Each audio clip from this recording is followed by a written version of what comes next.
नमस्कार, मैं हूँ सीमा गोयल और आज हम शुरुआत करते हैं एक ऐसे अलंकार से जो बहुत ही सरल और सुगम है। जी हाँ, अनुप्रास अलंकार। यह एक शाब्दिक अलंकार है जिसके बारे में कहा जाता है वर्ण साम्यम अनुप्रास, यानी वर्णों की समानता ही अनुप्रास है। यह निम्न प्रकार से बना है: अनु, प्रय और आस। अनु यानी बार बार, प्रय यानी विशिष्ट रूप से, प्रकृष्ट रूप से, आस यानी बैठना, यानी वर्णों का पास पास आना ही अनुप्रास कहलाता है। इसे परिभाषित किया है: जहाँ वर्णों की आवृत्ति के कारण काव्य में चमत्कार उत्पन्न होता है वहाँ अनुप्रास अलंकार होता है। वर्णों की बार बार आवृत्ति ही अनुप्रास कहलाती है। जैसे तरनी तनुजा तट तमाल तरुबर बहुछाई। यहाँ हम देखें तय वर्ण की आवृत्ति, तरनी तनुजा तट तमाल तरुवर। तय वर्ण की बार बार आवृत्ति इस पंक्ति को सौंदर्य प्रदान कर रही है। यदि तरनी तनुजा यानी सूर्यपुत्री, तो यहाँ हम तरनी के स्थान पर सूर्य और तनुजा के स्थान पर पुत्री लिख दें और तरुवर के स्थान पर वृक्ष लिख दें तो काव्य का जो सौंदर्य है वह लुप्त हो जाएगा। इसी तरह से चारु चंद्र की चंचल किरणें खेल रही हैं जल थल में। यहाँ चय वर्ण की आवृत्ति देखी जा सकती है। रघुपति राघव राजा राम। यहाँ रै वर्ण की बार बार आवृत्ति इस छोटी सी पंक्ति को बड़ी ही मनोहारी रूप प्रदान कर रही है। मधुर मधुर मुस्कान मनोहर मनुज वेश का उजियाला। यहाँ मैं वर्ण की बार बार आवृत्ति। देखिए, शब्दों की आवृत्ति पाठक या श्रोता का ध्यान आकर्षित करती है, मन को मोह लेती है। इसी तरह से सठ सुधरहि सत्संगति पाई। यहाँ सै वर्ण की आवृत्ति इस पंक्ति को कुछ विशिष्ट रूप दे रही है। बीथिन में, ब्रज में, नवेलिन में, बेलिन में, बनन में, बागन में, बगरियो बसंत है। देखिए, ऊपर नीचे यानी चारों चरणों में ही बै वर्ण की आवृत्ति। तो ये बै वर्ण की आवृत्ति हृदय पटल पर एक स्थायी प्रभाव जमा देती है। यही इस अनुप्रास की मिठास है, माधुर्य है। मुख मयंग सम मंजु मनोहर। यहाँ पर मैं वर्ण की आवृत्ति, यह भी अनुप्रास का ही एक अनुपम उदाहरण है। इस अनुप्रास के जो भेद किए गए हैं वो हैं छेकानुप्रास, वृत्त्यानुप्रास, श्रुत्यानुप्रास, अंत्यानुप्रास और लाटानुप्रास। आगे हम इनके बारे में विस्तार से पढ़ेंगे। छेकानुप्रास। छेकानुप्रास का तात्पर्य है अनेक व्यंजनों की क्रम से एक बार आवृत्ति। छेकानुप्रास, छेका का अर्थ होता है चतुर या विदग्ध। तो यहाँ पर वर्णों की केवल एक बार आवृत्ति। एक बार आवृत्ति से मतलब है केवल दो बार ही वर्ण आएगा, इससे ज्यादा नहीं। वर्ण केवल दो बार आएगा। जैसे उदाहरण देखें, कानन कठिन भयंकर भारी। यहाँ पे कै वर्ण दो बार आया है, यानी एक बार आवृत्ति है। भयंकर भारी में भय वर्ण की एक बार आवृत्ति, यानी भय वर्ण दो बार आया है। अति आनंद मग्न महतारी। यहाँ पे ए वर्ण की आवृत्ति है और यहाँ पे मैं वर्ण की आवृत्ति। इसी प्रकार मोहिनी मूरत सांवरी सूरत नैना वने विशाल।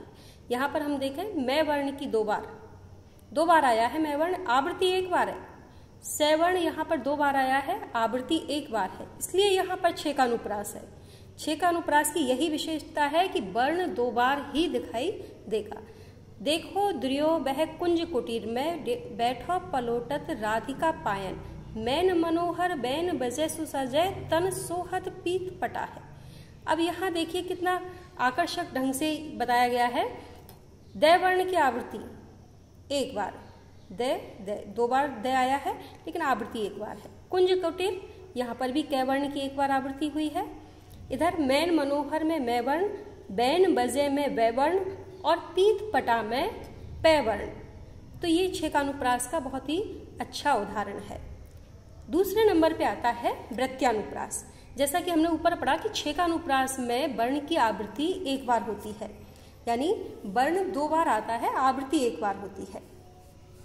इस बात में बिल्कुल भी कंफ्यूज नहीं हो। एक बार आवृत्ति का मतलब है वर्ण का दो बार आना। और उदाहरण से हम इसको अच्छी तरह से याद रख सकते हैं। कानन कठिन, यानी कै दो बार आया है, इस तरह से। वृत्त्यानुप्रास में वर्णों की अनेक बार आवृत्ति होती है। छेकानुप्रास में तो वर्ण दो बार आएगा, लेकिन वृत्त्यानुप्रास में बार बार अनेक बार आएगा, दो से अधिक बार। जैसे द्वार में, दिशान में, दूनिन में, देश देशन में, देखो दीप दीपन में, दीपत दिगंत है। यहाँ पे दै वर्ण की आवृत्ति 2 से अधिक बार यानी अनेक बार है, इसलिए वृत्यानुप्रास अलंकार यहाँ पर है। सत्य स्नेह शील सुख सागर, यहाँ स वर्ण की बार बार आवृत्ति इसे वृत्यानुप्रास का रूप दे रही है। मुख मयंक सम मंजू मनोहर, यहाँ पर मैं वर्ण की बार बार आवृत्ति। कालिंदी कूल कदम्ब की डारन, यहाँ कै वर्ण की बार बार आवृत्ति वृत्यानुप्रास के कारण ही है। वैसे मुख्य रूप से वृत्यानुप्रास जो अलंकार है इसमें वृत्ति के आधार पर वर्णों की आवृत्ति होना माना जाता है, लेकिन चूंकि हम बहुत गहराई में नहीं जा रहे हैं इसलिए आपको ये बताया गया है कि वर्णों की अनेक बार आवृत्ति वृत्यानुप्रास कहलाती है। लेकिन फिर भी ये बात हमें अपने हृदय में याद रखनी है कि वृत्तियों के आधार पर वर्णों की आवृत्ति इस वृत्यानुप्रास में होती है। और वृत्ति 3 है, उपनागरिका जिसको मधुरा वृत्ति भी कहते हैं, कोमला वृत्ति और परुषा वृत्ति। मधुरा वृत्ति में अनुनासिक शब्द आते हैं और साथ ही यह समास रहित होती है। कोमला वृत्ति में यर लेव ये वर्ण आते हैं और ये अल्प समास वाली होती है। परुषा वृत्ति ये क्लिष्ट होती है, परुष वर्णों का प्रयोग किया जाता है। परुष वर्ण से तात्पर्य है टेठ डेड, और ये इसमें जो समास होते हैं वो दीर्घ होते हैं या फिर यानी लंबे लंबे समासों का प्रयोग किया जाता है। यहाँ हम इसके बाद हम आते हैं श्रुत्यानुप्रास पे। श्रुत्यानुप्रास, इसके नाम से ही पता चल रहा है कि सुनने में जहाँ अनुप्रास सा लगे, यानी एक ही उच्चारण स्थल से उच्चारित होने वाले वर्णों की आवृत्ति, एक ही उच्चारण स्थल से।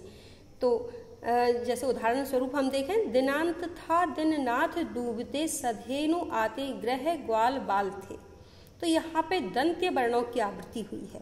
दंत्य से तात्पर्य है, आपने पढ़ा होगा लृ तुलसा नाम दंता, यानी दंत्य जो वर्ण है उसमें ल तैथ दैध न ये आते हैं।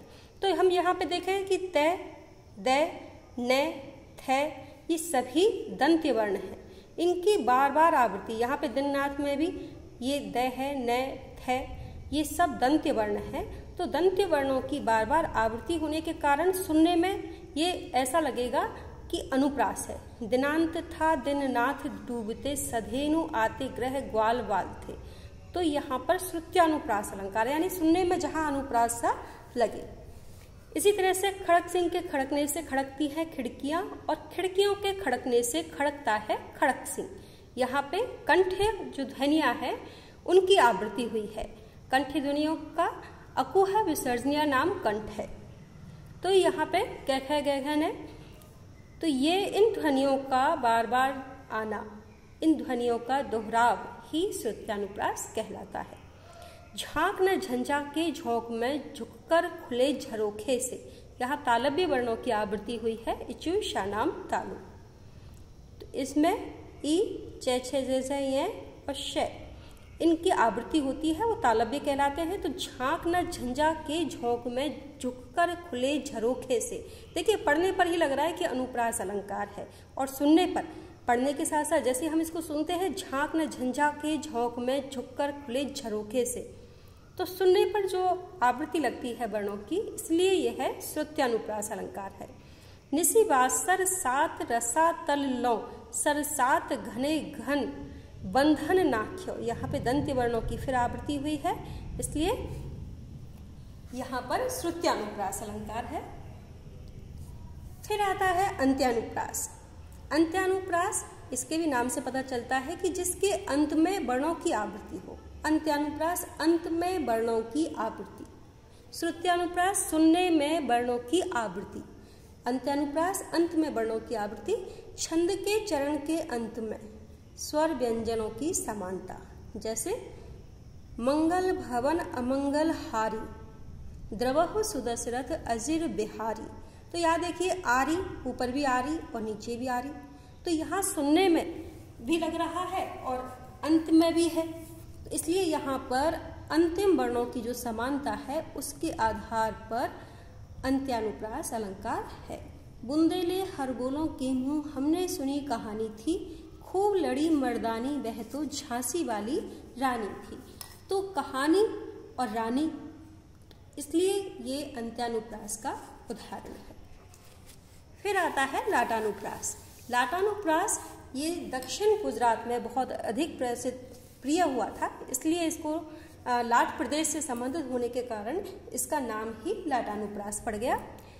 शब्द का अनेक बार आना, यहाँ पर कोई भी शब्द वर्ण नहीं, शब्द अनेक बार आएगा और अर्थ भी उसका एक ही होगा, लेकिन अन्वय अलग अलग होगा।